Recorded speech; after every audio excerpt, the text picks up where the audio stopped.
Ojo, listo. Estamos grabando, Michael. Pues Michael, hemos estado haciendo este camino constructivo. Deja que pase, ¿verdad? En la asignatura. Voy a correrte para este lado. En primer lugar, estuvimos en la primera tutoría, estuvimos hablando sobre los enfoques epistemológicos y las corrientes de pensamiento de la didáctica en las ciencias sociales. De hecho, creo que eso lo trabajamos entre la primera y la segunda tutoría. Después estuvimos trabajando en la unidad 2, el conocimientos disciplinares de las ciencias sociales y cómo se vinculan con las didácticas específicas, en este caso la didáctica de los estudios sociales y la geografía.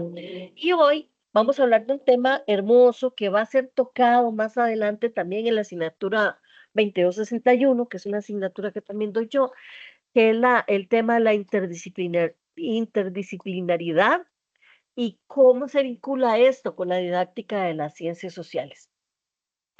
Antes de definir el concepto Michael, que es el que aparece por todo lado y que debe ser trabajado, es necesario que sepas que es la interdisciplinariedad, es una realidad presente en esta carrera y por tanto, pues, debe ser parte de las miradas de ustedes como futuros docentes ante los diversos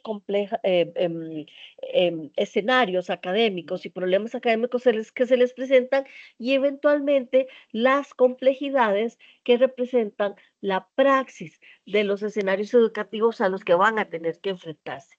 Vean que aquí he puesto complejidad con mayúscula y bien grande. Estoy enseñando la palabra complejidad, que es lo que mejor define los tiempos en los que nos ha tocado vivir a usted y a mí.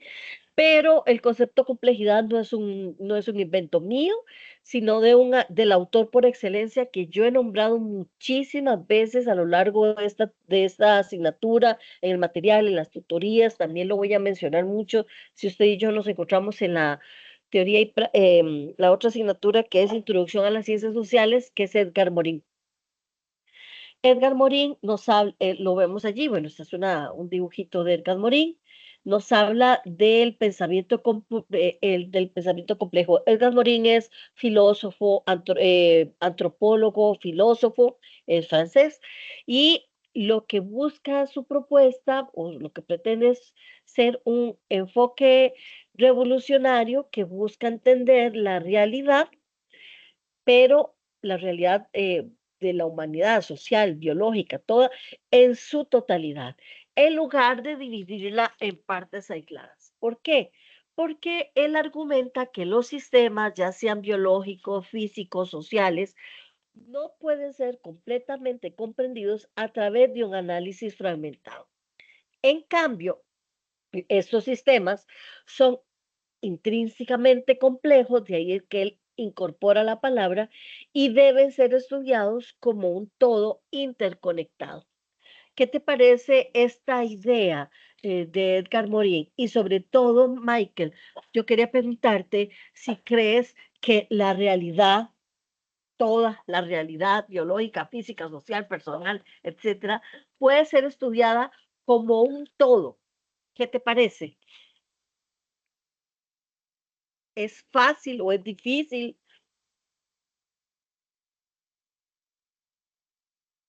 Ya digo que a mi parecer sería un poco mucho más difícil. Ajá. ¿Por qué, Michael?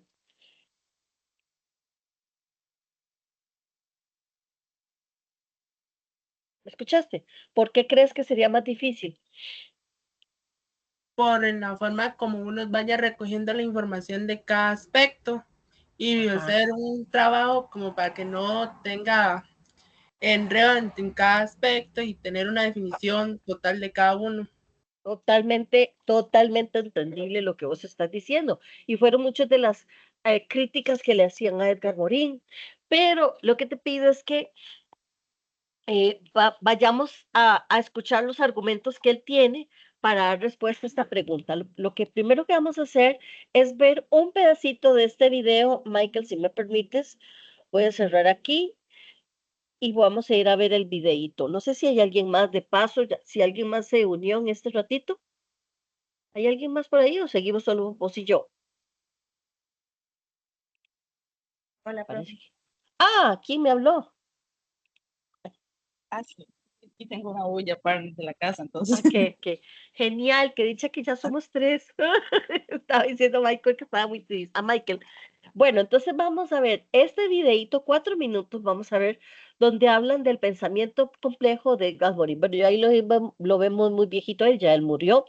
Pero vamos a ver. Se supone que estoy compartiendo contenido. Si no lo escuchan, me dicen. Complejo. Edgar Morin.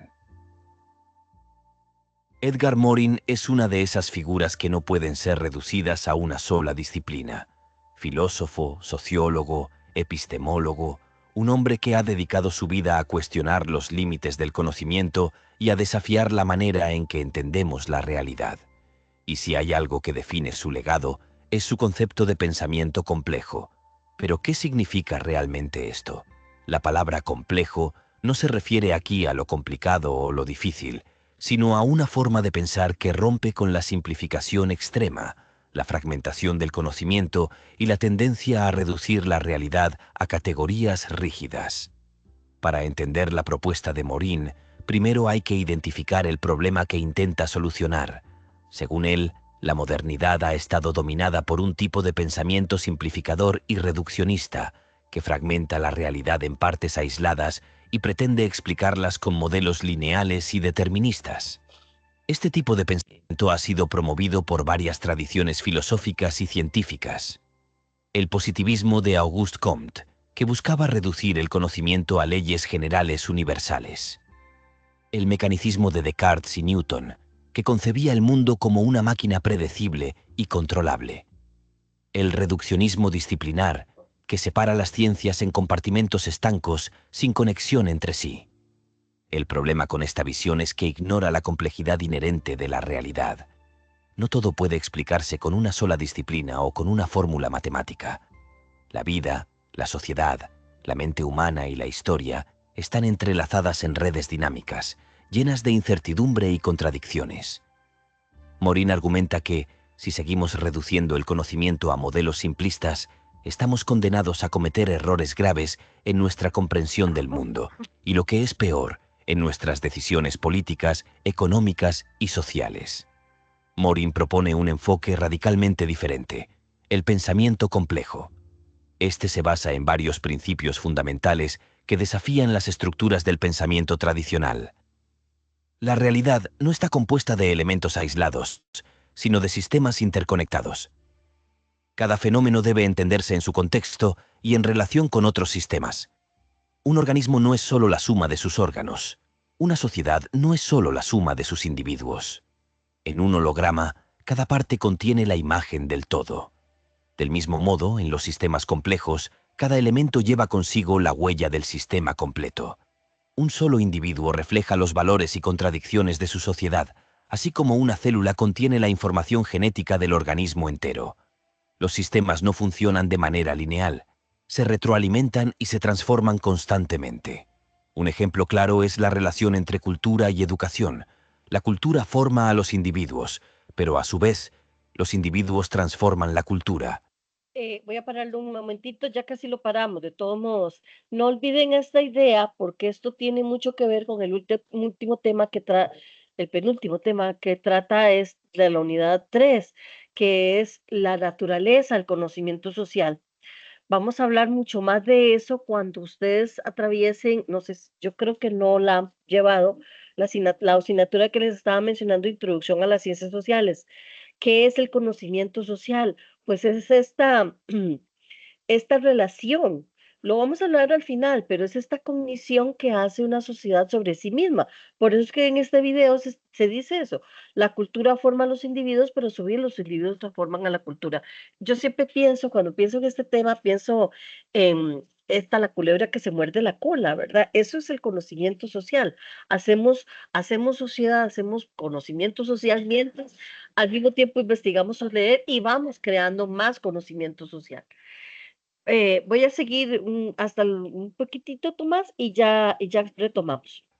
Los sistemas complejos no son estáticos ni determinados por fuerzas externas. Se autoorganizan y evolucionan en interacción con su entorno. Un ecosistema, una empresa o un cerebro humano son ejemplos de sistemas que se reorganizan y adaptan constantemente. La realidad no puede ser reducida a oposiciones rígidas de blanco o negro. El pensamiento complejo integra la contradicción y la paradoja. Vida y muerte, orden y caos, razón y emoción no son opuestos absolutos, sino que coexisten y se influyen mutuamente. El pensamiento complejo no es un método ni una receta, es un desafío. Nos obliga a abandonar la comodidad de las explicaciones simples y a enfrentar la incertidumbre con una mente abierta y crítica. Uno de los grandes problemas de la época. Hasta ahí lo vamos a dejar. Muy bien.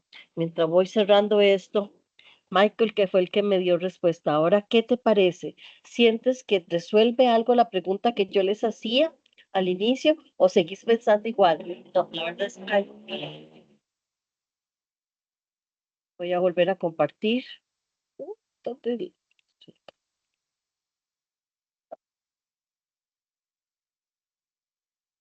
La muchacha que estaba ya se salió, ¿verdad? Ya no la veo. Ok. Ay, pero Dios santo, estoy como un poco tontita hoy. No sé qué me pasa. Es compartir lo que quiero hacer. Dame un segundo otra vez. Allá y compartimos la presentación. Aquí estamos otra vez. ¿Ya la ves, Michael? Michael. Sí, profe, yo la veo. Ok, gracias. Entonces, em, te preguntaba que si algo de lo que habló el video te dio una respuesta para pensar, está bien, si no, todas las respuestas están buenas, para pensar que tal vez no sea tan enredado mezclar disciplinas y cómo la investigar y cuál es el objeto y que todo el mundo se ponga de acuerdo en cómo vamos a hacer eso que estaba mencionando al principio. ¿Sientes que algo del video te dio respuesta a eso que decías, no, hombre, esto es dificilísimo? En un cierto sentido, como que me dio respuesta y a la vez no, porque siento como él no hizo un enredo con hablar de cierto punto. Es ahí sí no me dejó claro. Sí lo habla en el resto del video, lo que pasa es que yo no quería que viera, el video es un poco largo y de todos modos lo vamos a hablar, te digo otra vez, con muchísimo más detalle en esa otra asignatura. Pero, Michael, tomemos como ejemplo, se menciona en el video nuestro propio cerebro, ¿ok? Los avances de la ciencia han demostrado que este cerebro humano no procesa la información de manera fragmentada a nosotros, o sea, a nosotros nos puede entrar supuestamente de manera fragmentada, pero lo que sucede dentro de nuestro cerebro no ocurre de manera fragmentada. De hecho, las últimas investigaciones están confirmando que nuestro cerebro también aprende a través de las emociones como del conocimiento. Sin embargo, a pesar de esto, los sistemas educativos siguen fortaleciendo y perpetuando la idea de que el conocimiento se encuentra fragmentado, se encasilla en una u otra dirección. El modelo educativo costarricense no se escapa de esta disputa. Y un ejemplo, pero así clarísimo, es cuando tenemos las asignaturas divididas. Matemáticas, ciencias, español, estudios sociales, las artes, si casualidad hay artes, música, me explico, todas separadas, todas con sus propias lecciones, que nunca se toquen, Dios guarde, pase algo ahí entre ellas, Dios guarde, inclusive una docente se le ocurre decir, vamos a mezclar este contenido que se ve sobre el planeta y las capas tectónicas del planeta, lo vamos a mezclar con ciencias. O Dios guarde, el profesor de estudios sociales se le ocurra pensar que puede mezclar, que puede para hablar del periodo liberal costarricense, hablar de la pintura, de la generación o de la literatura que se estuvo creando precisamente en este momento de esta construcción de la identidad costarricense. No pasa. ¿Por qué? Porque cada uno en lo suyo, cada uno encasillado en su, ¿cómo lo podemos decir? Como en su espacio vital de lo que ordena su disciplina. Entonces nos estamos negando a esas contribuciones que desde nuestro conocimiento disciplinar podemos hacerle a las otras y que las otras nos pueden hacer a nosotros. Que eso tal vez lo que no hemos explicado. No se trata de que yo vaya a ir a ver si curo a un enfermo de no sé qué, porque yo no soy doctora, pero sí puedo desde mi especialidad contribuir a un estudio de cómo la enfermedad ha evolucionado a través del tiempo y sobre qué contextos. Para eso necesitaría de mí, del doctor, de un biólogo, de un antropólogo, ¿verdad? Eso es el trabajo interdisciplinario. Te decía del caso del modelo educativo, que por ejemplo en Costa Rica ya no solo divide las asignaturas así, sino que incluso, por ejemplo, el arte, que es un área de la vida que es muy importante para mí, al arte, no solo en Costa Rica, en buena parte del mundo se le asigna una función prácticamente de ocio. Y desde allí, no sé si fue lo que te pasó a vos, Michael, perdón que a veces tenga Michael, que se considere que es, no importa si desaparece, no importa si no se da, no importa si no hay profesor de artes plásticas, de música, este, no importa si no existe la formación del estudiantado, ya que son materias complementarias. Dígame si no se llaman así en nuestro país. Entonces, ¿sabes qué pasa, Michael? Que estudios sociales no escapa de esta visión o esta negación, siendo que se ha fortalecido la idea de que la historia, la geografía y la formación ciudadana son conocimientos poco relevantes frente a otras disciplinas como puede ser las matemáticas o las ciencias o la robótica o el inglés. Esto, ¿qué estamos demostrando? ¿Qué está demostrando nuestro sistema educativo? Visiones de mundos reduccionistas, contrario a lo que nos decía Morín. Morín nos dice, pucha, es que hay que ampliar la mirada y ver el todo. Estas visiones donde nos dice, ay, es que hay un montón de cosas que no importa. Usted para el mundo actual solo necesita saber matemáticas, ciencias y computación y inglés. Ve al mundo así, ¿verdad? Es una mirada reduccionista, un mundo que avanza a golpe de cuantificación matemática, dejando de lado todo aquello que no se pueda modelar matemáticamente. ¿Y que no se puede modelar matemáticamente? Michael, Yo pienso que debes de modelar matemáticamente, pero digo que la historia. no, Porque pero a mí, ¿qué no se puede modelar qué no se puede modelar matemáticamente? ¿Qué no se puede? mm, este, Todo, Michael.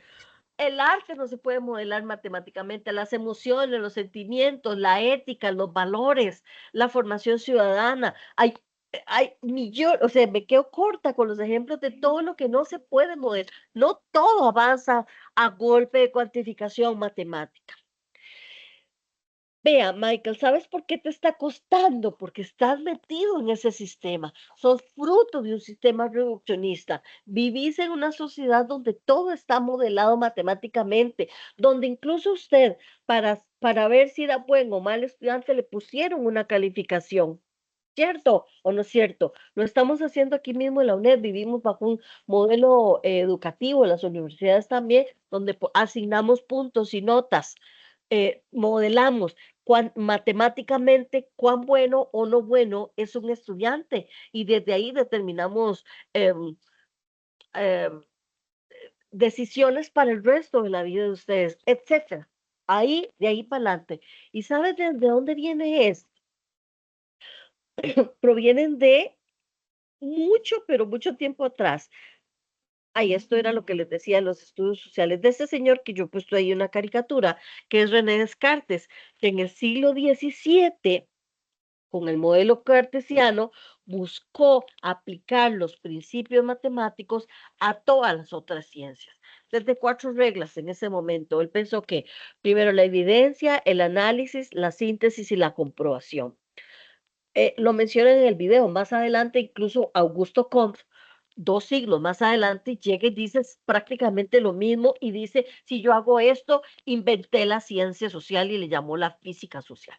Bueno, por si no sabes quién es el señor que está ahí, René Descartes, él es el que digo, pienso, luego existo. Vean lo que está hablando este señor, tiene mucho que ver con lo que estamos diciendo. Si yo pienso, o sea, mi existencia está determinada a si pienso o no pienso. Esta frase, como te podrás imaginar, en el contexto actual, ha recibido muchísimas críticas. Se cuestiona su validez y la credibilidad, ya que limita la existencia la existencia humana solo al pensamiento, ignorando otros aspectos fundamentales de la existencia. Por ejemplo, lo que te he mencionado, las emociones, las experiencias sensoriales, las relaciones humanas son igualmente importantes para definir nuestra realidad. ¿Qué tal si yo digo, no, espérese un momento, toco y luego existo? Sería tan válido como decir, pienso y luego existo. Veo y luego existo. Hay filólogos que han dicho, hablo y luego existo, porque el lenguaje tiene que ver con otro montón de cuestiones. Además, a ver, hablando de esto que está aquí, estos retos, muchos críticos señalan que no todos los seres conscientes pensamos del mismo modo. Entonces, esto comienza a plantear dudas sobre si el pensamiento es realmente un prerequisito para existir. Y también nos plantea la duda si realmente estamos considerando el acto de pensar como lo más importante. ¿Es suficiente, Michael, pensar para validar nuestra existencia? Y frente a estas preguntas, yo me planteé una nueva, frente a las nuevas complejidades que ha supuesto la inteligencia artificial. Si la inteligencia artificial piensa, y vea que lo estoy poniendo entre comillas, entonces la inteligencia artificial existe en el mismo plano de nuestra existencia. O sea, estos son los problemas que derivan que nosotros en el 2025 todavía seamos capaces de, o seamos tan ignorantes de decir que yo pienso y luego existo. Esto es lo que Morín está intentando eliminar de nuestro esquema conceptual de cómo entendemos la existencia, la vida, la sociedad, la matemática y de todo. ¿Ok? Con esta lógica que estamos viendo ahí, no solo las emociones, no solo el arte, lo espiritual, que lo espiritual no está referido única y exclusivamente a una religión. La espiritualidad es una dimensión más que tenemos como seres humanos. Lo lúdico, la cultura son poco importantes y también lo será poco importante la historia y la geografía. Y si seguimos bajo este camino, en cualquier momento todos nosotros nos quedamos sin trabajo porque no es importante estudiar historia, no es importante hacer historia, no es importante conocer la historia y mucho menos la geografía bajo los nuevos términos que se está planteando que debe ser la geografía. Y aunque Descartes escribe el discurso del método, que es donde habla todo esto, en 1637, 637, sus ideas y esa lógica reduccionista matemática continúa redirigiendo el cómo entendemos la ciencia y sobre todo lo que es científicamente válido, tal y como incluso te decía hace un rato, lo planteó Augusto Comte y su interés de llevar los principios de la física para explicar los fenómenos sociales, que fueron los primeros temas que ustedes estuvieron abordando. El resultado, no lo dice José Bautista Vallejo, es un mundo en crisis. Vamos a leer eso que dice ahí. Ese mundo en crisis abarca lo económico, lo social, lo cultural y de una manera fundamental lo moral. Lo moral no se puede medir matemáticamente, ¿verdad? Entonces, los modelos ya no son tales porque se han extirpado de la historia o se han olvidado o porque se creían obsoletos o incluso en desuso. El resultado es ya conocido y lo menciona Edgar Morin, es la pérdida de la entidad y la carencia de sentido. Perdón. Educar, esto lo dijo él en un documento que se llama Educar en la posmodernidad, que es precisamente lo que les va a tocar a ustedes. Y a esto es lo que Edgar Morin llama conocimiento, complejidad y conocimiento fragmentado. Nos encontramos fragmentados en relación a nuestro planeta, en relación a los seres vivos con los que compartimos ese planeta. Nos encontramos fragmentados en relación con la otredad, o sea, con los semejantes e incluso con nosotros mismos. Y esa fragmentación da como resultado a nivel de de la creación del conocimiento y de la ciencia a la hiperespecialización. Para que me entiendan, ahora que volvió Ascli, bienvenida de nuevo, para que me entiendan qué es esto, les voy a poner esta imagen. Esto son solo algunas de las disciplinas de las ciencias sociales. Entonces, vamos a ver, 2, 4, 6, 8, 10, 12, 14, 16, 18, 20, 22, 23. 23 disciplinas solo para tratar de entender un objeto de estudio que es el que trabaja en las ciencias sociales, que es la persona y la sociedad. Entonces, ¿qué hace la hiperespecialización? Que ese objeto de estudio se ha visto separado de las relaciones con otros objetos de estudio y de la forma en que ese objeto de estudio es tratado por las diferentes disciplinas específicas. ¿Cuál es el problema? Yo no puedo hacer el trabajo de un antropólogo, dirán ustedes, ni yo voy a ser economista. ¿Cuál es el problema? Que se produce un aislamiento de los problemas de las diferentes disciplinas y de los diferentes objetos de estudio. Entonces, que estos objetos tienen aspectos que son tratados como si estuvieran, vuelvo a decir la palabra, fragmentados, separados, sin ninguna vinculación con otros objetos de estudio, con otros problemas, con otras disciplinas. Por eso algunos teóricos llegan incluso a asegurar que esta hiperespecialización puede llegar a ser incluso peligrosa. Otra vez, tomemos ya no el cerebro, sino a la persona como objeto de estudio. Como personas podemos ser estudiadas de manera aislada por la psicología, la antropología, la biología, la sociología, toda una de ellas, cada una ajenas de estar tratando y comienzan a tratar el objeto de manera aislada, fragmentada y por tanto cosificada. Pongamos otro ejemplo al que ustedes van a tener que llegar. Permítame un segundo para ver si logro. Ya se cayó. Cuando hablemos el objeto de estudio que ustedes van a traer a sus tesis, a sus proyectos de investigación, va a ser la educación, va a ser específicamente, por favor, y que ya esto se les quede aquí, la mediación pedagógica de los estudios sociales, no la enseñanza. Eso es un concepto que está ligado a un paradigma que estamos tratando de erradicar, y yo digo que lo primero que es como primero se radican las cosas es con el discurso. Entonces, dejamos de decir enseñanza. Entonces, sus objetos de estudio va a ser la mediación pedagógica de los estudios sociales. Entonces, ¿qué les estoy diciendo? Ustedes se van a graduar como profesores de estudios sociales, pero accedan a múltiples miradas para entender ese objeto de estudio. Por ejemplo, los estudios sociales ya no necesitan solo la historia y la geografía y la moral y la ética, necesita de la didáctica, necesita de la pedagogía, necesita inclusive, dependiendo de cómo lo van a trabajar, de la legislación, porque estamos dentro de un sistema educativo, necesitan de un montón de miradas que nos ayuden a entender ese objeto de manera diferente. Y si ya lo que van a hacer es propuestas, estoy pensando en una amiga mía graduada de aquí de la carrera de la licenciatura en la UNED, que hizo una tesis sobre el uso del cómic para la mediación pedagógica de los estudios de la historia.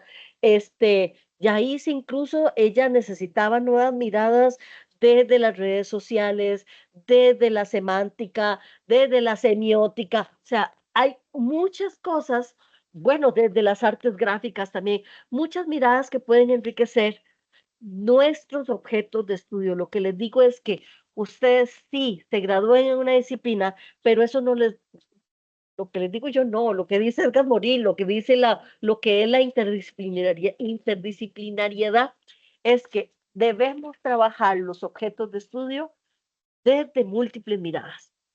Ok. Entonces, contra esa cosificación, contra esa hiperespecialización, nace la interdisciplinariedad, la cual es capaz de romper esos obstáculos y esas barreras para que las distintas disciplinas estudien integralmente el objeto de estudio, holísticamente, que es el concepto que vamos a abordar cuando nos encontremos en la otra asignatura. Ya va a ser en el primer, si la van a llevar, en el primer cuatrimestre del año entrante. Bueno, Entonces, vuelvo a retomar algo que dije muy al principio. La interdisciplinariedad es una condición fundamental de toda comprensión intelectual que pretenda ser profunda en la actualidad. ¿Se entiende? Entonces, cuando vayan a hacer sus trabajos de investigación, todos sus trabajos académicos, ya no solo la tesis, desde el trabajo que van a hacer ahora para esa asignatura, necesitamos miradas interdisciplinarias, necesitamos discursos interdisciplinarios. Esto significa, entonces, como le estoy diciendo, que esta obligación no le corresponde solo a, a los historiadores o solo les corresponde solo a los antropólogos, le corresponde también a la educación. ¿Y cómo logramos desde la educación? Vamos a verlo aquí. No, eso no es lo que quería decirles. Bueno, sí, no importa. Eh, Ahora les digo cómo lo miramos desde la educación, porque ya se me enredó aquí con el texto que les tengo en la diapositiva. La mirada interdisciplinar nace de la necesidad de constatar que la aproximación al mundo a través de una única disciplina es sesgada, es limitada, ¿verdad? Yo siempre digo, porque para mí queda como, para mí es muy claro, es como si tratáramos de ver el universo con una pajilla. ¿Qué vamos a ver con una pajilla del universo? Nada, nada de la inmensidad del universo. El conocimiento es igual de finito. Y si intentamos estudiar un objeto de estudio desde miradas fragmentadas, aisladas, es como si estuviéramos tratando de estudiarlo con una página también es objeto de estudio. Entonces, la interdisciplinariedad nos dice que para estudiar esto que estaba poniendo acá, para estudiar una determinada realidad social, natural o incluso la vida cotidiana, son precisas múltiples aproximaciones. De manera concreta, podemos definir la interdisciplinariedad como el encuentro y la cooperación entre dos o más disciplinas. Cada una aporta en el plano de la teoría y la investigación, o sea, la teoría y la práctica, sus propios esquemas conceptuales. No es que yo me voy a convertir en antropóloga y como historiadora me voy a ir a barrer polvo de no sé qué yacimiento arqueológico. No, sino que cada uno aporta sus propios problemas conceptuales y nos encontramos en un punto medio en donde definimos los problemas, los métodos de investigación y encontramos soluciones. De esta manera, con la interdisciplinariedad, se están rompiendo esas barreras entre las distintas ciencias y invitamos a la cooperación, superando los riesgos de la hiperespecialización que les decía hace un ratito.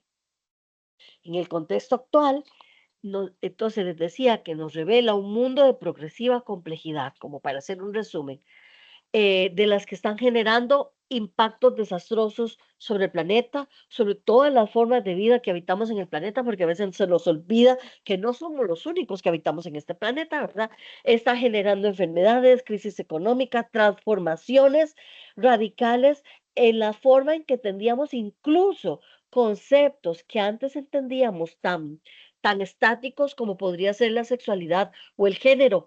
Yo que ya tengo 55 años, me encuentro con amistades transgénero y tengo que intentar recodificar todos los esquemas con los cuales yo fui creada para intentar comprender, respetar y valorar a una persona que se siente con un género diferente al que tiene biológicamente. Entonces, ya eso que te dice, que conceptos tan estáticos como era el género, que entendíamos hombre y mujer, ya eso se volvió líquido, como nos dice Bauman, es una sociedad líquida, es una sociedad compleja, que es lo que nos dice Edgar Morin. Entonces, por eso es que otros, además de Morin, hablan que estamos viviendo los tiempos de la incertidumbre.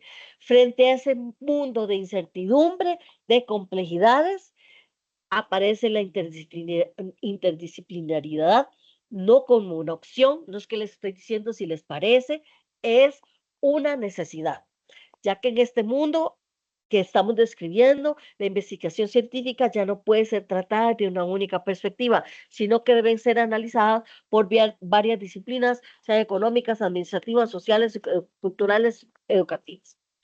La construcción del conocimiento debe darse mediante la mutua cooperación, ojo que la palabra ya la he usado varias veces, y la retroalimentación de los diversos saberes, evitando caer en reduccionismos que que han demostrado ser infértiles a la hora de explicar fenómenos que son sumamente complejos y que desde esa complejidad es difícil abordarlos desde una única disciplina. No se puede agotar el objeto de estudio, lo que les decía antes un ratito, el objeto de estudio, por lo menos en ciencias sociales, es finito. Saber, no se puede saber todo acerca de él. El conocimiento se encuentra en continua construcción, de ahí que una vez más se justifique la interdisciplinariedad.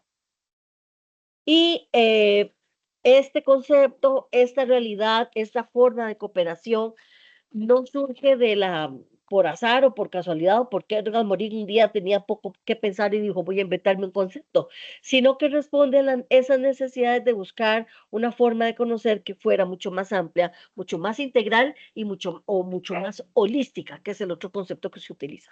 Sin embargo, la interdisciplinariedad, ojo, no supone una negación o enfrentamiento contra la especialización. Esta es la frase que yo quiero que se lleven de aquí. La interdisciplinariedad no combate la especialización, cuenta con la especialización para realizar ese trabajo cooperativo. Es decir, las especialidades y los especialistas continuaremos existiendo, pero esa mirada interdisciplinaria, no de pajilla, sino amplia, nos conduce a reconocer que desde los aportes de cada disciplina, será posible apreciar nuevos horizontes de los objetos de estudio. Con la interdisciplinariedad, entonces, para terminar este esquema que les hice aquí, se está superando la fragmentación y la segmentación del conocimiento y se está superando ese aislamiento en el que nos encontrábamos. Entonces, les decía que es una mirada también obligatoria en la educación. A nosotros, a los educadores, nos corresponde develar esas fronteras imaginarias autoimpuestas del conocimiento, porque eso fue una invención de Descartes y de más allá que dijeron por aquí este y por aquí este. Entonces, en el siglo XIX dijeron, pues, ni siquiera en el siglo XIX, en el siglo XX dijeron los analistas educativos, bueno, entonces vamos a enseñar así, vamos a enseñar matemática por aquí, ciencias por aquí, español por aquí, historia por aquí, todas separadas, nada se toque, nadie se hable, porque aquí todo el mundo en su parcela del saber. No, vamos a intentar desde la educación superar estas divisiones. Se trata de establecer un modelo educativo con visiones epistemológicas amplias que permitan superar los viejos paradigmas de cómo entendíamos el conocimiento en general, el conocimiento social en particular y todavía más en particular la educación y la mediación pedagógica en los estudios sociales. Eso es lo que quiero que se lleven. Ese es un tema, ya lo he dicho varias veces, pero que abordaremos con muchísimo más en detalle en la asignatura 2261. Yo quería ir cerrando este espacio que tenemos hoy sobre un tema que les decía en el video que estuvimos viendo, que fue mencionado, sobre la naturaleza del conocimiento social. ¿Cuál es la naturaleza del conocimiento social? Desde el material de estudio les ofrezco una opción para dar respuesta a esa pregunta, que tiene múltiples dimensiones. Les digo en el material que para comenzar la comprensión de este tema, que es más complejo de lo que parece, lo primero es reconocer que el pensamiento social surge de la cognición humana, ya sea individual o colectiva, sobre los aspectos propios de la misma sociedad, sobre su historia, sobre sus desafíos, sobre su desarrollo, sobre su economía. Entonces, el pensamiento social es lo que es el resultado de lo que la sociedad y los seres humanos que integramos esa sociedad pensamos sobre las acciones que nosotros mismos hacemos. Entonces, estudiar el pensamiento social permite a su vez comprender nuestras propias dinámicas sociales. Esas dinámicas, esas dimensiones reconocen que la economía, la cultura, la política, la ética son acciones humanas y por lo tanto es conocimiento social. Es decir, y por eso he usado diapositiva con estos círculos. Se encuentra, el pensamiento social se encuentra inmerso en la realidad social y cultural. Por eso es que las dimensiones de las que le estamos hablando no son neutrales ni independientes del contexto sociocultural. Se trata de una relación dialéctica en las que las propias dimensiones influyen en el modo en que nosotros comprendemos, entendemos y teorizamos los comportamientos y las emociones y las acciones de los individuos, pero que a su vez, como individuos, le atribuimos significados. ¿Ok? Entonces, eso quedó, no sé si quedó claro. Yo creo que una forma eh, más o menos lógica de entenderla es entender que esto que les digo, mm, el conocimiento social es el resultado de nuestra cognición como individuos y como sociedad sobre nuestras propias acciones. Y ese resultado modifica a su vez esas acciones. Por eso es que es así, por eso es que es dialéctico. ¿Ok? Bien, entonces, antes de seguir al último tema, Michael, que es el que me estuvo acompañando desde el principio, ¿qué piensas ahora de aquella pregunta que te hacía? ¿Lo ves y seguir sintiendo que hacer investigación interdisciplinaria sigue siendo muy difícil o es un reto o es una posibilidad o vos crees que sí? Incluso, para no darte más respuestas, ¿qué me decís? ¿Qué me puedes comentar desde lo que hemos hablado?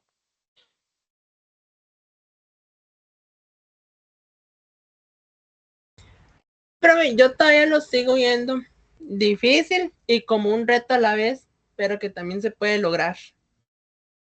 Bueno, sí, nadie dijo que fuera fácil, ¿verdad? Edgar Morin no dijo que fuera a soplar y hacer botellas.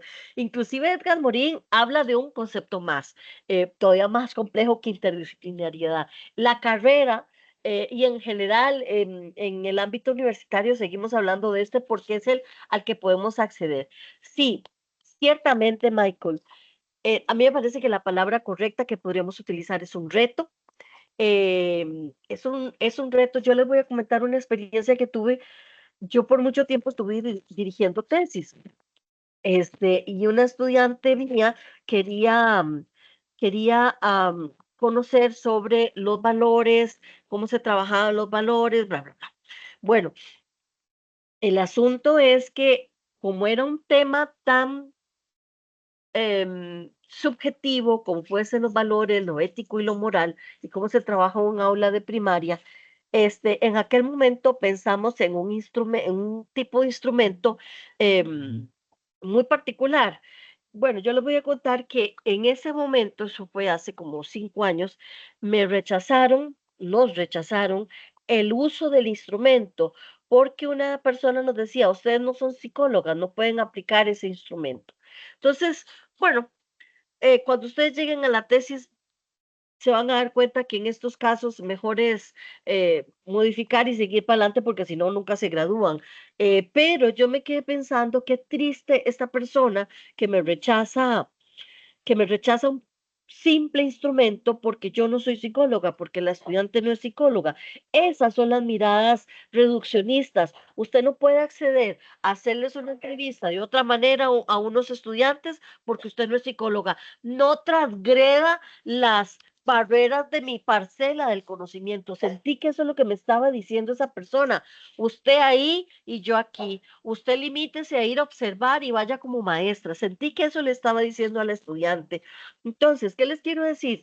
Es, es, es difícil, es un reto, como dice Michael, pero también les vuelvo a repetir, es una necesidad, sea cual sea el objeto de estudio que ustedes vayan a trabajar específicamente. Recuerden que el objeto de estudio en general va a ser la educación y en particular la mediación pedagógica de los estudios sociales, pero como vayan a trabajar esa mediación pedagógica, ese objeto, si lo van a trabajar desde la evaluación, si lo van a trabajar desde las estrategias, si lo van a trabajar desde el uso de ciertos recursos, desde las tecnologías, desde la inteligencia artificial, desde recursos gráficos, como hizo esta amiga que les estaba comentando, no se limiten eh, a su mirada como docentes de estudios sociales, amplíen las miradas a miradas desde la, como les decía hace un rato, desde la semiótica, desde las tecnologías digitales, desde la psicología, desde la psicopedagogía, que si ustedes son especialistas, no, pero pueden leer. Se supone que la universidad les habrá dado las herramientas para que puedan comprender otras áreas de saber y puedan traer de esas áreas de saber formas de enriquecer sus propias investigaciones. ¿Ok? Entonces, con esto dicho, que les vuelvo a decir, lo trabajaremos con muchísimo más detalle en la asignatura 2261, vamos a hablar de lo que trata la tarea, que son las prácticas docentes reflexivas, que en estudios sociales no es un lujo, no es un plus que se trabaja, sino una vez más una necesidad. ¿Por qué? Porque los estudios sociales están profundamente vinculados con la realidad social, histórica y política y cultural de las comunidades y de ustedes mismos. Por eso, lo que tenemos que hacer en los escenarios educativos va más allá de transmitir simples datos.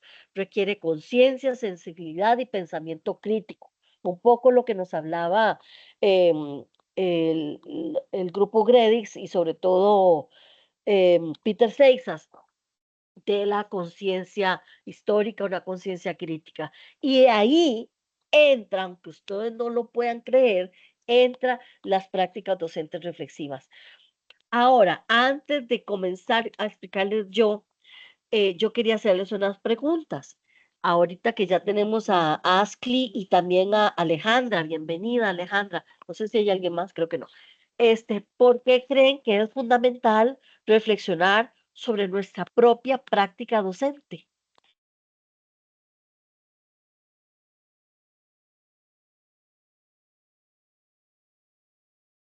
¿Alguien que me cuente? ¿Alguna idea?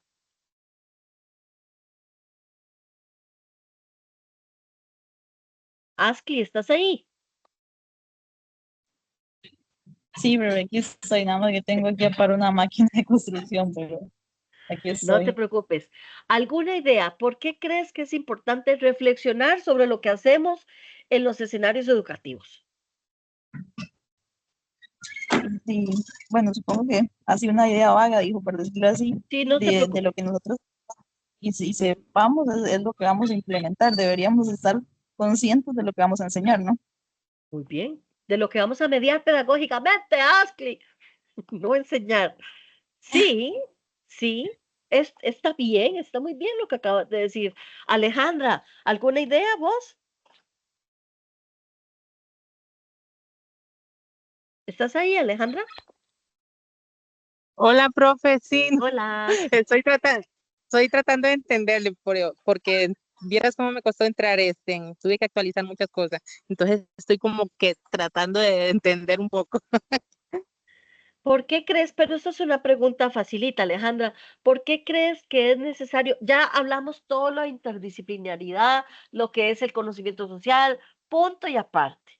Ahora viene este tema de prácticas docentes reflexivas, que por muy importante que a mí me parezcan los temas anteriores, a mí me parece que este es fundamentalísimo, porque lo primero que se nos olvida cuando ya estamos dando clases es reflexionar sobre lo que hicimos bien, sobre lo que hicimos mal, sobre lo que salió fantástico y lo que no salió fantástico. Entonces, ¿por qué crees, Alejandra, que para mí es pero tan importante reflexionar sobre la práctica docente? sobre nuestro quehacer.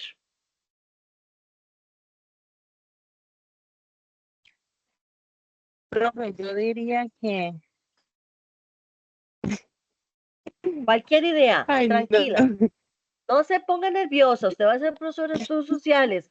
Como futura profesora de estudios sociales, Alejandra, como futura profesora de estudios sociales, si usted dio clases el primer año y el segundo año le dice la directora, bueno, Alejandra, para empezar el segundo año, digamos que usted dio clases en octavo año, el primer año que dio clases. Usted se va a graduar de aquí al 2028, suponemos, de licenciada. Entonces usted en el 2029 dio clases en octavo año, consiguió unas lecciones y en el 2030 la quieren volver a contratar. Y la directora le dice, Alejandra, yo la quiero volver a contratar, pero yo quiero antes que usted me diga cómo se sintió, qué le pasó, qué puede mejorar, o sea, cuál ha sido su reflexión sobre su proceso como docente en este año. Y usted le dice a la directora, no sé, mira que no sé, no he pensado en nada bonito. ¿Qué va a hacer la directora? Bueno, a esta no sé si la voy a volver a contratar. No le digo porque ahora no me haya querido conversar, sino que lo que la quiero llevar a es, perdón, a esa importancia que tienen las prácticas docentes reflexivas. Voy a darles unas primeras ideas. ¿Por qué es fundamental? Porque fortalece la conciencia profesional.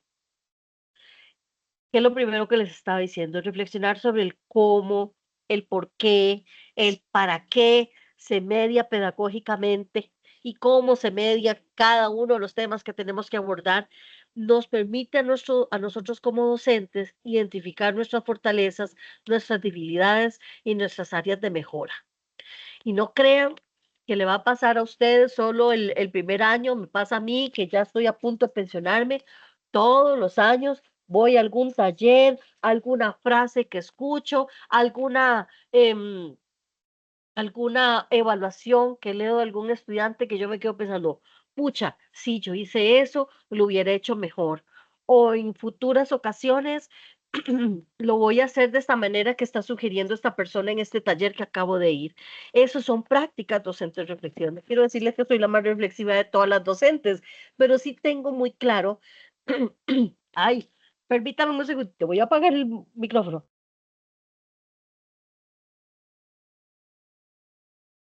Tengo muy claro, como tengo como muy interiorizado esa conciencia profesional, y eso me lleva a todos los años, ni siquiera todos los años, cada cuatrimestre, yo quiero ser una mejor tutora. ¿Me explico?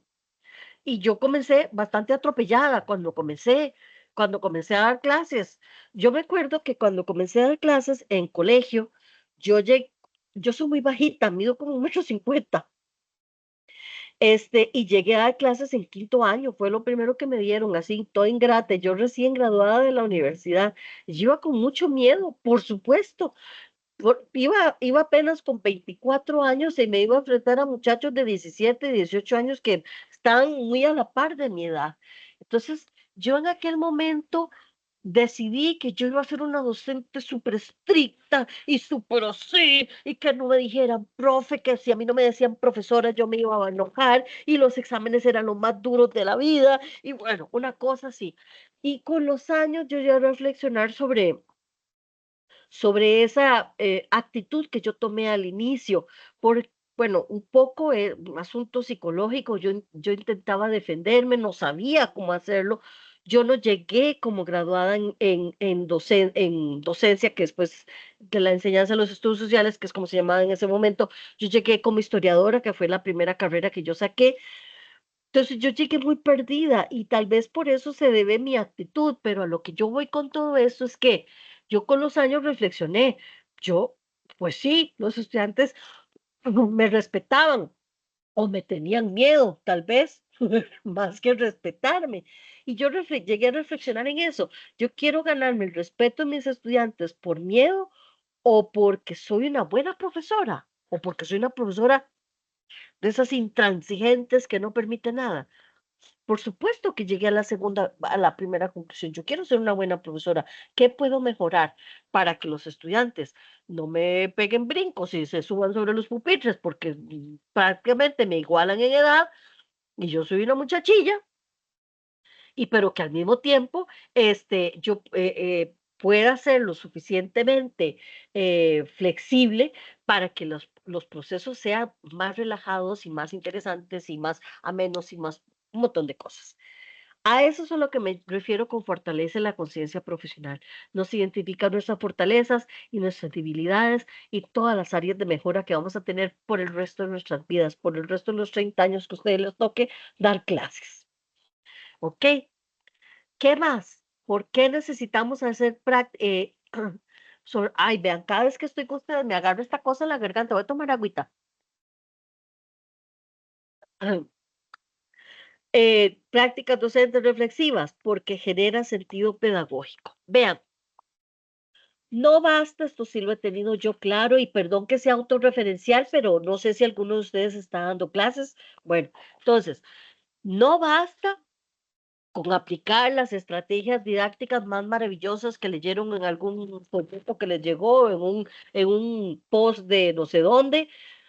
Hay que comprender el impacto de esas estrategias, de esos recursos, de esos medios en el estudiantado y en su propio proceso de aprendizaje. Yo hice una tesis de licenciatura sobre el uso del juego en los estudios sociales.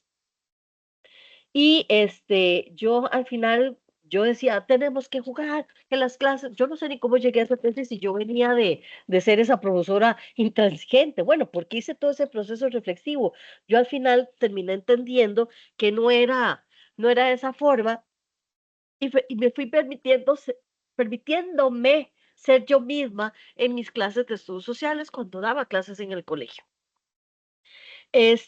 Yo no soy esa persona intransigente, intolerante y tan indisciplinada. Yo soy esta que ustedes están viendo aquí, que se le atraviesan gallos y que se ataranta y que se pone tartamuda y que le gusta hablar con ustedes. O sea, soy esa persona. Entonces, permitirme ser y les quería contar sobre esa tesis. Esa tesis al final de cuentas, cuando yo pensaba, no, es que hay que jugar más, es que qué aburrido eso de las guías, todos los profesores usan guías y técnicas todas aburridas y no sé cuánto. Y al final yo misma llegaba a la conclusión, vea, es que por muy, muy, muy lindo que sea el juego que usted haga, si no le da un sentido pedagógico al juego, se quedó en qué lindo que jugamos. Este día estuvimos en puro vacilón, me reí montones en la clase de estudios sociales, pero no me acuerdo qué fue lo que aprendí. Entonces, ¿para qué reflexionamos pedagógicamente? Para darle un sentido pedagógico a todo lo que hacemos. Al final, por eso es que el concepto mediación pedagógica me gusta tanto, porque lo dice todo. Otra razón por la cual es importante realizar prácticas docentes reflexivas, porque promueve el pensamiento crítico. En una asignatura que busca formar personas ciudadanas informadas, participativas, el docente debe modelar desde su propio ejemplo, desde su propia capacidad de cuestionarse, de analizarse, de argumentar. Porque vean, uno no puede formar sobre lo que uno mismo no está formado. La frase dice, uno no puede enseñar lo que uno no es. Entonces, eso es importante. ¿Qué, qué soy? ¿Qué tipo de docente quiero ser? Eso es el primer paso de la práctica docente que ustedes puedan hacer desde ya que están empezando la carrera. Hacia dónde quieren construirse? Yo tuve un profesor en la carrera de historia en la Universidad Nacional, muy genial. Nadie lo quería porque era muy duro, pero a mí me pareció un profesor genial. Ese señor sentía, vivía la historia, le encantaba y me encantaba ir a verlo a clases y contar de las cosas y se enojaba y se alegraba y se subía a la silla para decir que el modelo económico, miren, y yo dije, yo quiero ser esa clase de profesor, yo quiero ser esa persona que transmite pasión y enamoramiento por la historia. con ustedes no hablo de historia porque, bueno, no son las asignaturas que me corresponde darle a ustedes, pero ustedes sí van a tener que hacerlo. Enamórense de la historia, enamórense de la geografía, enamórense de todos los temas que se trabajan desde la formación ciudadana, sean los docentes que fórmense en el docente que quieren ser y en ese docente que se cuestiona, se analiza, y se argumenta y se, y se revela frente a ciertas cosas. Bueno, otra razón, les tengo varios. En hacer prácticas docentes reflexivas es una necesidad para responder a los contextos dinámicos, a los contextos complejos, diría Edgar Morin. ¿Por qué? Bueno, otra vez voy a traer el tema de Edgar Morin. Las realidades sociales cambian constantemente. Reflexionar nos ayuda a ¿qué? Adaptar los diferentes contenidos que nos toca dar, los enfoques a las necesidades actuales. Si hoy yo me fuera a un aula, yo tengo muchísimos años de no estar dando clases en colegio. Hace muchos, muchos años, más de 25 años que estoy solo en las universidades. Entonces, si hoy yo me fuera al aula, yo no puedo irme con los apuntes, con las estrategias que yo tenía hace 27 años, 28, 30 años, cuando recién me gradué y cuando salía a dar clases, porque estamos en otro contexto, porque los estudiantes son diferentes, porque yo no sé a qué contexto sociocultural voy a irme. Cuando yo trabajé en un colegio privado donde me daban todas las facilidades. ¿Qué tal si ahora me mandan al colegio de San Blas de no sé dónde, de la Tigra de Acosta? ¿Me entienden? Entonces, ¿cómo tengo yo que responder? Esas prácticas docentes reflexivas me llevan a responder a esos contextos dinámicos a los que nos tenemos que enfrentar los profesores. Igual les va a pasar a ustedes. Si Dios les da toda la suerte del mundo, los van a nombrar en el primer año con 40 lecciones en el colegio que se van a quedar todas sus vidas.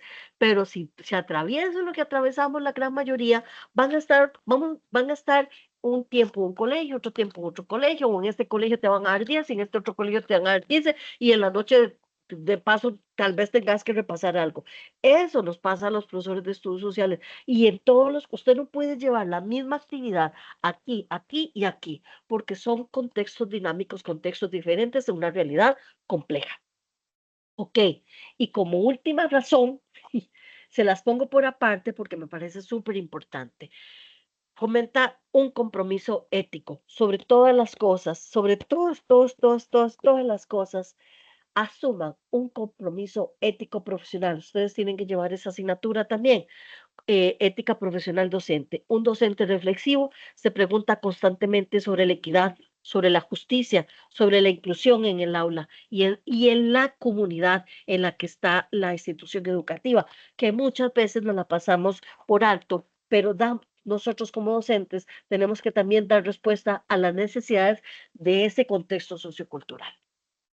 Ok, con todo lo dicho, yo les tengo algunas ideas, pero a mí me gustaría escucharles a ustedes. ¿Cómo puede o las futuras personas docentes cultivar esas prácticas reflexivas de las que les he estado hablando? ¿Mm? Les escucho. ¿Hay alguien más que se incorporó? Zuleina. Zuleina. Zuleina, te voy a preguntar a vos. Hola, profe, buenas tardes. Hola. Sí, ¿Cómo? profe, que Dígame. no había podido entrar hasta ahorita. No te preocupes. Pero me escuchaste toda esta reflexión que hacía sobre las prácticas docentes reflexivas. Más o menos. Ok, pero trata mucho sobre, bueno, qué pena, pero trata mucho sobre el trabajo de la tarea. Igual les voy a preguntar a todos, no se preocupe. Zuleina, voy a dejar a Zuleina que llegó más tardecito. Michael, usted que ha estado en todas las tutorías, me ha acompañado, ha hecho todos los trabajos, conversamos al principio. Dame una idea déjame correr esto para acá. Ay. ¿Cómo pueden las futuras personas, usted, Michael, como futura persona docente de estudios sociales, cultivar esas prácticas docentes reflexivas de las que hablamos? Una idea, no tiene que darme 7, tiene que darme una, cualquiera.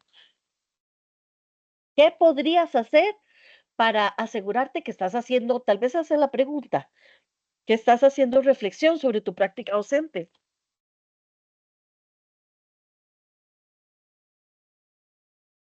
Ay, que él. Pero yo le diría, también tomando personal, como yo estoy en el colegio,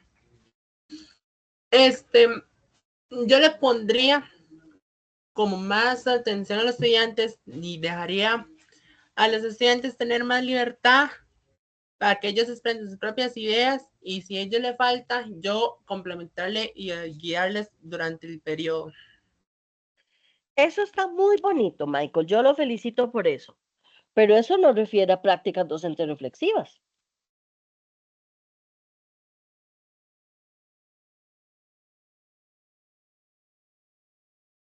Volvemos al principio. ¿Qué son prácticas docentes reflexivas? Es la reflexión que hago yo misma sobre mi trabajo, sobre mi acción, sobre mi quehacer, sobre mi praxis en el escenario educativo.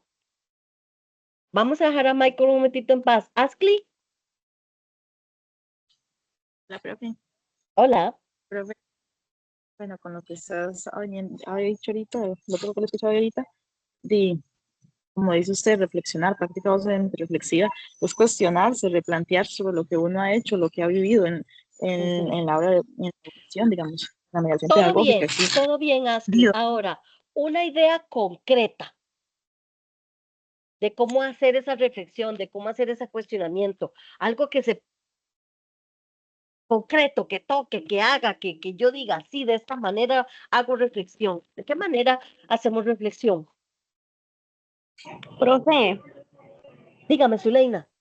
profe, vea, bueno, no sé si estoy en lo correcto y pues no le escuché muy bien todo lo que ha hablado, pero según mi opinión, digo yo que una manera de reflexionar es a través, qué sé yo, uno como profesor hace una actividad, evalúa esa actividad y uno ve si funcionó o no funcionó esa actividad, entonces así es como se da cuenta si realmente está haciendo bien su trabajo. Entonces vuelve a replantear ese Sí, pero planeamiento. ¿cómo está bien, vas bien, Zuleina, pero ¿cómo hace usted para darse cuenta si le funcionó o no funcionó y cómo la replantea? O sea, ¿qué es el proceso reflexivo que hay ahí en el medio?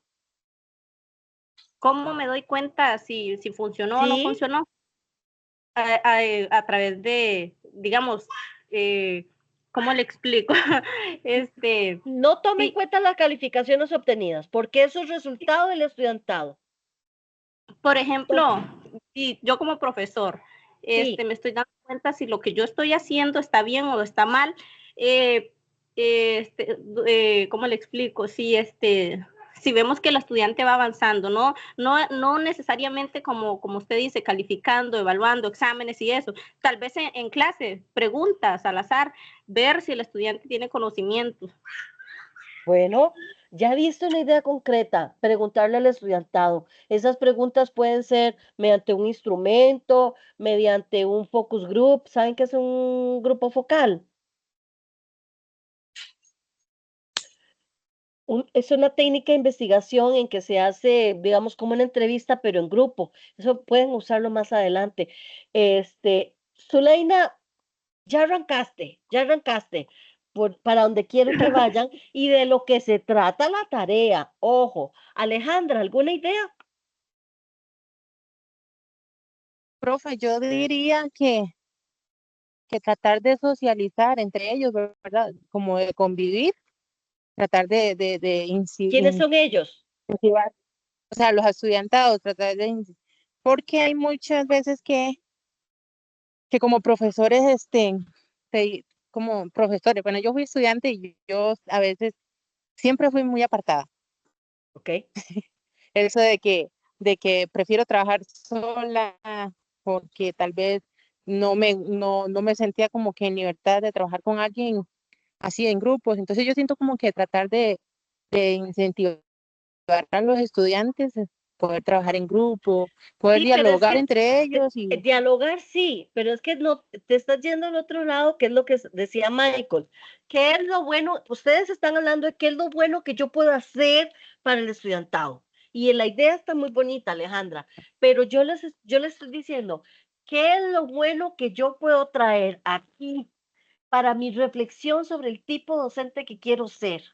Les voy otra vez, recuerden el ejemplo que les decía, cuando yo llegué toda furiosa a dar clases de estudios sociales, y aquí me hace lo que yo digo y nadie habla. Así llegué yo, toda loca, toda brava. Y esos muchachos así, "Ah". Y el primero que me reaccionó, le bajé la nota y puse un pleito y bueno, al final todo el mundo así. ¿Qué hice yo para darme cuenta a nivel interno, no lo que ellos veían, a nivel interno, que esa no es la profesora que yo quería y podía ser? Eso fue mi reflexión. Eso es a lo que quiero que ustedes vayan. No piensen en qué puedo hacer bonito para el estudiante, sino cómo puedo reflexionar yo para que mi práctica docente, mi quehacer docente, sea siempre mejor. Michael, voy a darle otra vuelta a la pregunta. Vamos otra vez todas y si ya les voy a dar unas ideas. Michael, ahora sí, otra vez. Profe, yo pienso que un feedback que recopila opiniones y sugerencias. Pero se va a mandarle una reacción. Muy bien. Muy bien, Michael, muy bien. Y el feedback puede venir de muchas partes. Ya vamos a hablar de ese, Michael. Excelente. Ashley.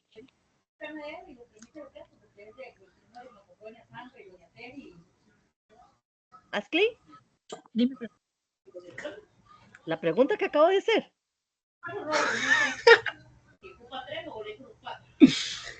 Perdimos a Ashley. Michael, apague el micrófono.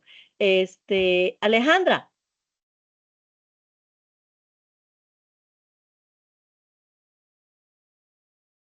Alejandra, no te escondas. dime, profe. Lo que acabo de preguntar, que Michael dio una muy buena respuesta. Sí, aquí- No, no me estoy entendiendo, la señal está malísima. Ok, Estoy moviéndome. ok. Lo que acabo de preguntar, volvemos a la misma, o sea, desde lo que acabo de explicarles, desde la respuesta de Michael, es la misma pregunta, Ay, ¿cómo ¿no? fue, profe? Porque no la escuché. Ok, es que era importante escuchar lo que dijo Michael y lo No, que dije yo. ajá, sí. Zuleina, Es, Zuleina, usted sí estaba escuchándonos. es que donde yo vivo la señal está muy mala, profe, Ok, no entonces te por eso. preocupes, no te preocupes. Zuleina, Sí, profe, ¿me escucha? sí te escucho perfecto. Ah, bueno, que es que también aquí está como malita, se escucha como entrecortado. Bueno, y entonces, ¿Me escucha? sí, Ah, bueno, profe, la pregunta es igual, la misma pregunta. sí, sí. ¿Cómo las futuras personas docentes cultivar prácticas reflexivas? Las futuras, las presentes, las pasadas, todas las personas docentes, desde la idea que dio Michael, que ya Michael aterrizó hacia donde tenemos que ir, lo que les decía yo del tipo docente que comencé a hacer y la que soy ahora, cómo se genera ese proceso reflexivo. A ver. Las prácticas docentes no refieren. Ojo, por favor, llévense estos sus trabajos colaborativos porque ya me dio un poquillo susto con sus primeras respuestas. No se refieren al trabajo maravilloso que yo pueda llegar a hacer, ¿ok? Sino se refiere a cómo reflexiono, qué medios, cómo hago yo para reflexionar sobre si lo que hice estuvo bien, cómo puedo ser una mejor docente, cómo puedo mejorar las estrategias, cómo puedo llegarle mejor a los estudiantes que le cuesta más, qué tengo que conocer, qué tengo que leer para trabajar con un estudiante con síndrome de Down que me llegó, etcétera, en el infinito universo de condiciones que le va a pasar a ustedes en sus aulas. Ya no les voy a preguntar más, las voy a dejar en paz. En el infinito universo de complejidad, como dice Edgar Morin, del universo de los espacios educativos y del montón de estudiantes que ustedes van a tener. ¿Cómo hacen ustedes para cultivar prácticas docentes reflexivas? Una primera idea, no la dijo ninguna y no sé por qué no se les ocurrió. Documentar experiencias, llevar diarios, ay, ya se me saltó el otro, espérese, desaparezca. Diarios pedagógicos o bitácoras o registros que permitan analizar todo lo que va sucediendo en la clase, ¿ok? Yo lo hago desde las orientaciones que planifico, desde las tutorías que dejo unos guiones estructurados. Entonces, yo veo, digamos, con ustedes no me ha pasado tanto, pero en otras asignaturas que he dado, digamos, si les hago preguntas muy complicadas y yo veo que nadie me respondió y que nadie me participó, entonces yo dije, bueno, entonces tengo que bajarle la dificultad, tengo que replantearlo, voy a cambiar todos los cuatrimestres, por ejemplo, yo cambio mis presentaciones. No voy a decir que todos, pero la mayoría del tiempo sí las cambio, porque siento que el nuevo grupo puede gustarle más esto. Me explico. Entonces, yo a mi manera documento. Algunas ideas son diarios pedagógicos. ¿Se acuerdan ustedes? Yo no sé si Michael, pero casi todas chiquillas llevábamos un diario, ¿verdad? Lo que nos iba pasando cuando éramos chiquillas, y no sé si ahora lo llevan, que es una práctica muy sana. Pues es lo mismo, un diario pedagógico se llama, o una bitácora. ¿Qué hice en el 2026 que me funcionó muy bien? En el 2026, cuando tuve que ver el tema sobre el mercado común centroamericano, trabajé una especie de juego como el Monopoly y me fue muy bien. Yo lo voy a seguir aplicando, pero en lugar de hacerlo en grupos de 10, lo voy a hacer en grupos más pequeños. Voy a pedir y pongo en el diario. Tengo que pedirle a la directora que me facilite algunos materiales, se los voy a pedir con tiempo y ahí apunto. Documentar experiencias. Lo primero. Lo segundo, vean, yo no les voy a dar las soluciones de la tarea, pero por aquí anda, ¿verdad? Dialogar con otros docentes y ahí viene lo que nos decía Michael. Ese feedback puede venir de muchas partes, de otros compañeros, de los mismos estudiantes, de la persona directora, de los padres de familia, de nuestras parejas. Bueno, para los que lo tienen, compartir experiencias y aprendizajes con colegas favorece una reflexión colectiva y enriquecedora. De nuevo, perdón que vuelva a ser autorreferencial, pero bueno, de aquí parece que soy la única que está dando clases en este momento. Entonces yo les cuento. Vean, yo con mucha frecuencia voy y le digo al encargado de la cátedra, siempre le digo, se me ocurrieron estas actividades, eso es por obligación. Por obligación tengo que compartirlo con él. Pero incluso yo, ahora les comentaba de una amiga que tengo que fue graduada, que la que hizo la tesis con los cómics. A veces yo comparto con ella y le digo, mira, Tati, se me ocurrió esta y esta actividad para las orientaciones del próximo cuatri. ¿Qué te parece? ¿Qué sientes que le está faltando? ¿Sientes que esta pregunta está bien? Y yo continuamente recibo en la palabra de Michael un feedback, no recibo, ando buscando yo misma un feedback de la gente en quien yo tengo confianza, que sé que me dan una respuesta que verdaderamente me va a retroalimentar para que me enriquezcan. También voy a muchos talleres, voy a muchas capacitaciones, escucho ideas que dan los otros compañeros de estos temas que a mí me interesan hacer las tutorías dinámicas, me interesan hacer las tutorías más allá de explicar la tarea. Entonces, siempre estoy escuchando. Entonces, vea, el diálogo con otros siempre y siempre investigar nuestra propia práctica. Un poco también lo que decía Michael y en algún momento se los decía yo, aplicar métodos sencillos como entrevistas a estudiantes, que puede ser desde grupos focales o un pequeño instrumentito de autoevaluación. Ustedes cuando terminen esta asignatura y si no es en esta, en alguna otra, si no es que ya lo han hecho, van a recibir un instrumento de evaluación de toda su experiencia en el cuatrimestre. Esa experiencia evalúa un montón de asignaturas, las asignaturas que hayan llevado. Entonces, ese feedback, precisamente a mí, por la naturaleza de mi puesto, a mí me toca filtrarlo y dárselo a conocer a todos los otros compañeros. Pero Por supuesto que leo feedback que me llega a mí, que yo sé que esa respuesta de ese estudiante me llega a mí, porque uno sabe lo que hace y dejó de hacer. Entonces, esas entrevistas, esos grupos focales, esos instrumentos que pueden ser más grandes, más pequeños, pasarse al final del trimestre, pasarse uno, 2 veces al año, pasar uno al inicio de cómo son las expectativas y pasar uno al final, cómo se resolvieron sus expectativas.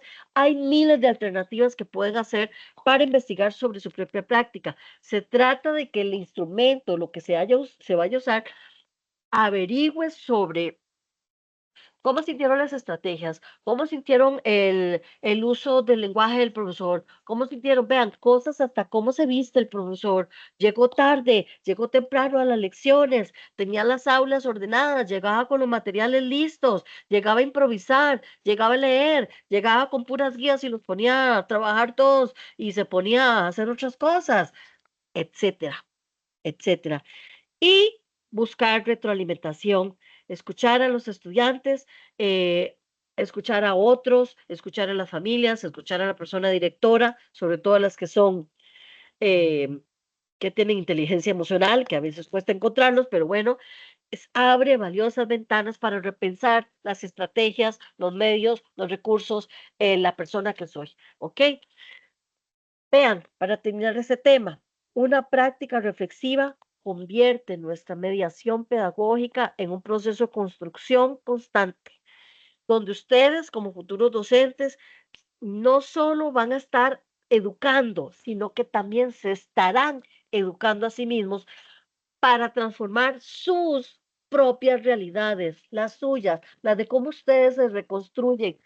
Ser docente se convierte en el ADN de lo que somos. Ahorita ustedes no lo sienten porque están empezando este andar, pero cuando ya lleven 10 años se van a entender como docentes. Van a entender, eso lo van a tener aquí, una huella que tienen en el corazón de ser docente. Voy a ponerme a llorar porque soy así de loca, pero entonces cuando ustedes ya tienen esa huella aquí en su alma, en su corazón, en su espíritu, donde quieran, este, cuando se educan a sí mismos, ustedes transforman sus realidades, transformando mis realidades, transformo las realidades de todos los estudiantes que pasarán por ustedes.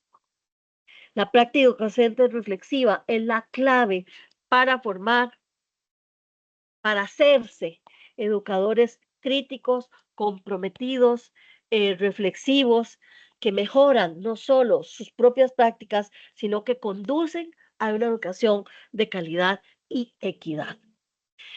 Vean, yo con eso, yo les di todas las respuestas para su tarea. Ahorita voy que escucho dudas, pero antes de escuchar sus dudas, permítanme agradecerles este cuatrimestre de trabajo, especialmente a Michael, que me acompañó en todas las tutorías, a ustedes, chicas, que me acompañaron en estas últimas. Les dejo con esta frase de Quino, no de más falta de Quino. Lo ideal sería para todos, tener el corazón en la cabeza y el cerebro en el pecho, así pensaríamos con amor y amaríamos con sabiduría. ¿Ok? Entonces, dudas sobre la tarea.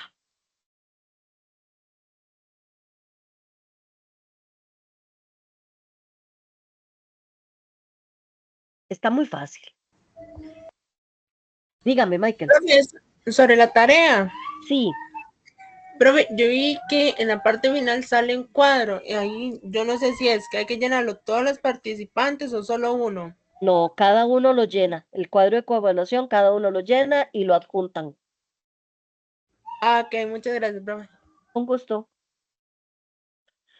Bueno, entonces desearles éxito en este último pedacito que faltan. Si me entregan la tarea antes se la reviso. Este cuatrimestre la cátedra cometió un pequeño error con las fechas.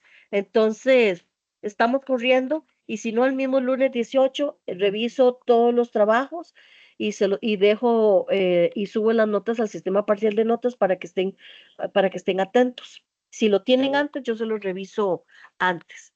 Estamos. Por cierto que tengo que irme a un taller. Entonces, ¿hay más dudas? Profe, no tiene número de extensión, ¿verdad? En la universidad. ¿De En extensión de qué? Ah, del eh, trabajo. Pensé que me estabas preguntando por la universidad. No, pero no es un trabajo cortito. sí, por eso le preguntaba. Sí, no, pero no se preocupe por eso. O sea, si ustedes me presentan 2 páginas, ahí sí que me siento a llorar, pero bueno, pero es más que eso, ¿verdad? Yo calculo que será de 5 a 15 páginas, más o menos, lo que se va en ese trabajo. ¿Listo, Zuleina? Sí, está bien, profe, gracias. Bueno, mi gente, Dios me los bendiga, mucha suerte. Probablemente nos vemos en otro momento de sus trayectos educativos, ya les digo, en la 2261. Que estén muy bien. ¿Listo? Bueno, profe. Bueno, Bueno, Alejandra, hasta luego, profe. chao, que estén muy bien. Vamos a apagar la grabación. Chao, profe. Gracias. Chao.